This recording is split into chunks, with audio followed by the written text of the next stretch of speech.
법무관리관님, 네. 방금 전에 국방부 조사본부 검토 결과 말씀 주셨죠? 그럼 이게 최종입니까? 네, 최종입니다. 그러면 지금 2명 이첩하는 거예요?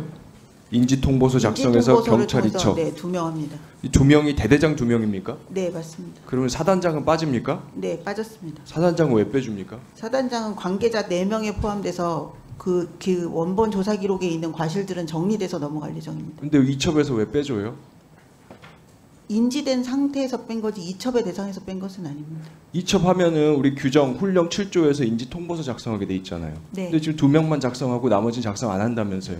그러니까 사단장도 지금 네. 인지통보서 작성 안 할 거 아니에요. 네, 맞습니다. 왜 빼주냐고요. 그것은 조사본부에서 그렇게 판단을 한 겁니다. 그게 맞습니까? 차관님, 네, 사단장 왜 빼줍니까?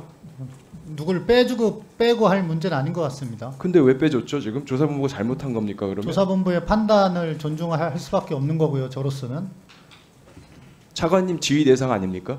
아니고 거기에는 관여한 바 없습니다. 그러면 해병대 수사단이 이렇게 이첩하고 하는 일에는 국방부가 이렇게 관여를 하는데 조사본부에서 이렇게 하는 거에는 그냥 손 놓고 어쩔 수 없는 겁니까? 아니요, 그게 아니고요. 해병대 수사단의 것은 자 보세요. 원래 처음에 문제가 있다고 하는 게 8명에 대해서 과실치사 이거 이렇게 적으면 안 된다라는 취지에서 결국 이 모든 일이 시작된 거 아닙니까? 근데 결과적으로 사단장 지금 빠졌어요. 이 사단장이 어떤 사람입니까? 어떤 사람이에요? 지금 7월 18일 날 지금 경상북도 예천 내성천입니다.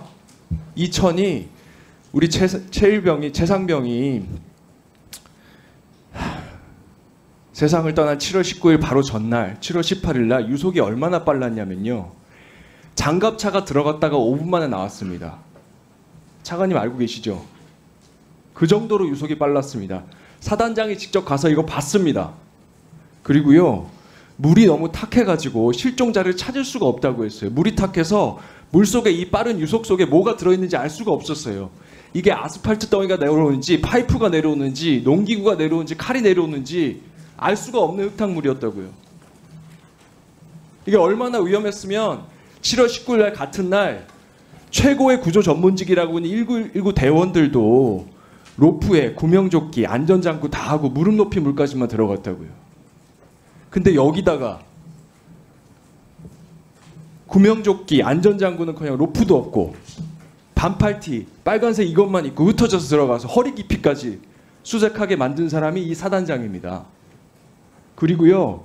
사진을 보고도 위험하다고 얘기하기는커녕 훌륭하게 공보활동이 이루어졌구나. 내가 말한 대로 빨간색 추린팅, 해병대 눈에 확 띌 수 있도록 적색티 입고 작업 잘했구나 이러고 했던 게 지금 사단장입니다. 근데 이걸 이첩 대상에서 빼주는 게 맞습니까? 이게 업무상 과실치사가 아니고 뭡니까? 일단 조사본부에서는 지금 확인된 사실만으로는 그 단련자들 간의 진술이 반대되고 이런 것들이 조사돼야 된다는 부분이 있다고 국민들이 판단한 보실 것 같습니다. 때는요. 해병대 수사단장이 처음에 판단했던 것이 과연 왜 그렇게 판단했을까? 이 국방부 조사 결과를 보고 생각하실 수밖에 없을 겁니다. 그리고요. 보세요. 왜 우리가 이 법을 개정했습니까? 국방부에서 군에서 상급자들 책임 제대로 지금까지 밝혀왔으면 이 법 개정했겠습니까? 윤일병 사건 기억하시죠? 2014년도에 상급자들한테 구타당해서 좌우 갈비뼈 다 부러지고 온몸에 멍이 들어있었습니다. 근데 그때 군검찰에서 뭐라고 발표했습니까? 만두 먹다 질식사했다고 발표했습니다. 2017년에 철원에서도 사건이 있었죠. 어이없이 사격장으로 병사들 인솔해서 거기서 총 맞고 죽었습니다. 그거 뭐라고 발표했습니까? 그리고 이해람 중사 사건 법무관들이요. 성폭행 가해자들 처벌해야 될 법무관들이 성폭행 피해자들 조리돌림하고 단톡방에서 2차 가해하고 그래서 혼인신고 바로 다음날 사람이 죽었습니다. 피해자가. 이렇게 해오기 때문에 군대에서 손 떼라. 그렇게 하라고 지금 군사법을 개정한 거 아닙니까? 그래서 지체 없이 이첩해 왔고요. 지금까지 국방부 장관한테 보고 안 하고 이첩한 적도 많았습니다. 그렇죠? 네. 국방부 장관이 여기 손댈 권한이 없습니다.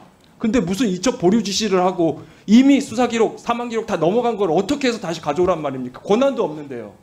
의원님 제가 한 말씀 드려도 결제를 했다고 되겠습니까? 제 말 들어보세요. 결제를 했다고요. 이거 결제 아닙니다. 이럴 권한이 없어요. 여기에 입건할 예정이라고 알려준 거예요. 이첩 보류 지시가 아니고요. 이첩 중단하라고 불법적으로 요구한 겁니다. 그리고 수사 기록 제대로 가져오라고 인수한 게 아니고요.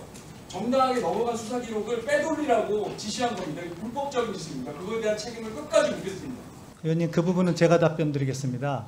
장관님이 수사 결과를 가져오라고 한 적이 없습니다. 해병대에서 스스로 보고하겠다고 한 겁니다. 그렇기 때문에 의원님의 말씀은 이탄희 의원님, 가져오라고 지시한 건 누굽니까?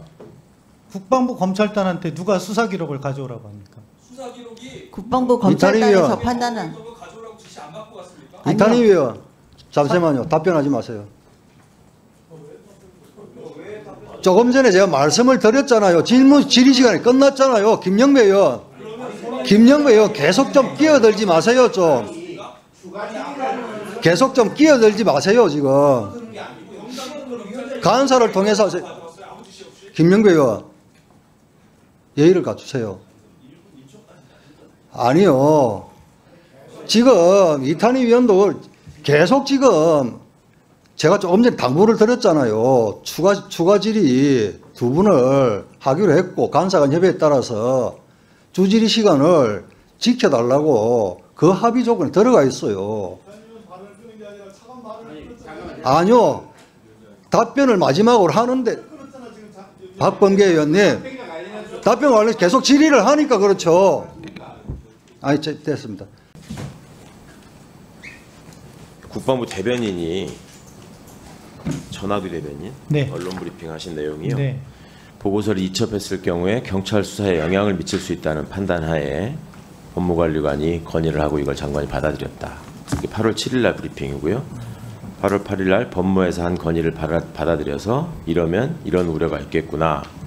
그래서 이첩을 보류하라고 지시하신 겁니다. 두 번 그러면 허위 브리핑을 한 거네요. 대변인. 8월 7일 8일. 그죠? 이때는 장관님이 이미 출장 마치고 귀국해 오셨고 계실 때잖아요. 네. 그죠? 그럼 장관님한테 확인도 안 해보고 허위 브리핑을 한 거예요, 대변인이? 그렇죠? 결과적으로. 뭐 결과적으로는 저희가 그렇게 돼버렸네요. 국방 공보가 이렇게 허술하다는 사실을 국민들이 어떻게 받아들일지 모르겠고요. 그 다음에 지금 그 수사단장에게 뭘 너라빼라 한 적이 없다 이렇게 말씀하셨잖아요. 법무관리관 이 수사 기록을 보면 맨 앞에 사건 인계서라고 표지가 돼 있다고 하셨죠? 네, 맞습니다. 그리고 그 뒤에 그 우리 저기 규칙에 나와 있는 국방부 훈령에 나와 있는 인지통보서 그 들어 있었죠? 아니요, 안 들어있습니다. 그건 안 들어 있어요, 아예. 네. 예. 그럼 사건 인계서에 그냥 혐의자 혐의사실 이런 게 써 있는 거예요. 네. 자, 그 상황에서 지금 양측의 의견이 대립하는 지점이 현장 지휘관으로 한정해야 될 거 아니냐라는 얘기를 해서 그럼 대대장까지 하라는 말이냐라고 반문했다는 것이고 법무관리가 그런 얘기 한 적이 그런 얘기 한 없다는 적이 거죠. 없습니다. 네. 그리고 법무관리관은 지금 법과 규정이 그렇게 돼 있지만 인지가 명확하지 않은 상황에서는 그렇게 보지 않을 수도 있다라는 말씀을 했다는 거잖아요. 네. 그렇죠. 그럼 보세요. 이게 조사를 지휘하고 완료하고 장관 보고까지 끝낸 사람이 장관님 결재를 득하고 끝난 건지를 모르는 법무관리관이 지금 전화를 하는 겁니다. 전화를 해서 당신 그 사건 인계서 보낸 거 내가 받아봤더니 이런 거 써 있는데 이거 지금 필요 없는 내용이다. 그냥 사실관계만 정리해서 보내라라고 얘기를 하면 보내라라고 얘기한 적이 없습니다. 아니 사실관계만 정리해서 보내는 방법도 있다. 네. 그렇게 얘기를 하면 아니 그러니까 그분이 그게 그분한테 안내를 한 거지.